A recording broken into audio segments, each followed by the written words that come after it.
The Clippers faced a setback against the Indiana Pacers and the Detroit Pistons. Kawhi did not play due to recurring foot pain. Is there any update? Norman Powell is also dealing with a knee injury. Harden and Zubac struggled to carry the Clippers, with Harden recording 31.7 rebounds and 11 assists against the Pacers, followed by 18 points and 12 rebounds against Detroit. Meanwhile, Cunningham has been on fire.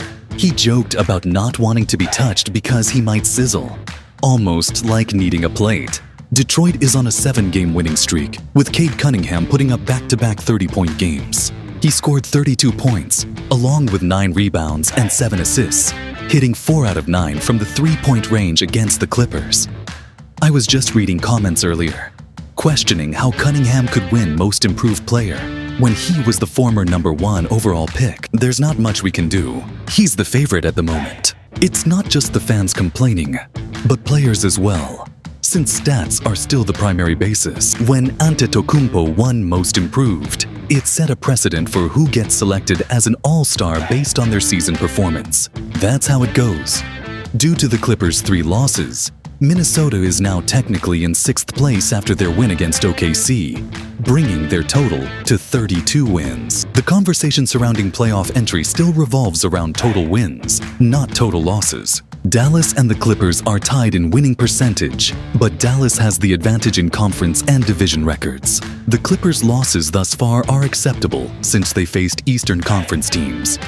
Anthony Edwards made an impressive play when he tackled SGA, focusing more on the tackle than securing the ball. He finished with 17 points, 13 rebounds, and 8 assists, but the standout performance came from Jaden McDaniels, who scored 27 points, along with 4 rebounds and 2 steals. Edwards might face a fine for being caught on camera swearing during a live interview.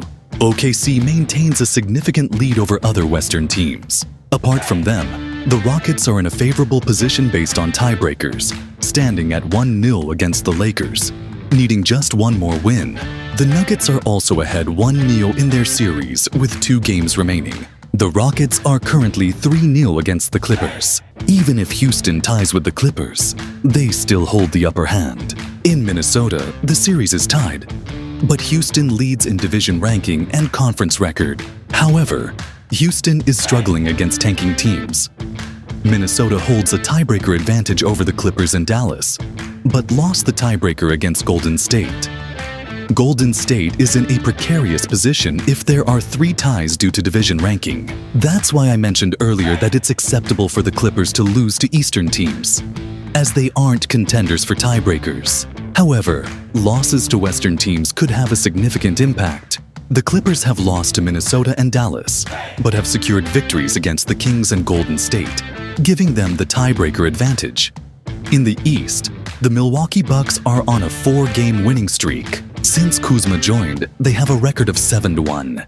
He is averaging 16 points, 8 rebounds, and 4 assists, with shooting percentages of 42% and 28%. This average remains consistent with his performance at the Wizards. Notably, this is the first time this season that the Bucks won without Giannis making free throws. In their next 10 games, 6 will be against teams in the top 6, while 4 are in play-in or top 6 contention. The Pacers and Bucks have identical records, but the Bucks currently hold the tiebreaker with a 2-0 series lead. Indiana, on the other hand, leads the tiebreaker against Detroit.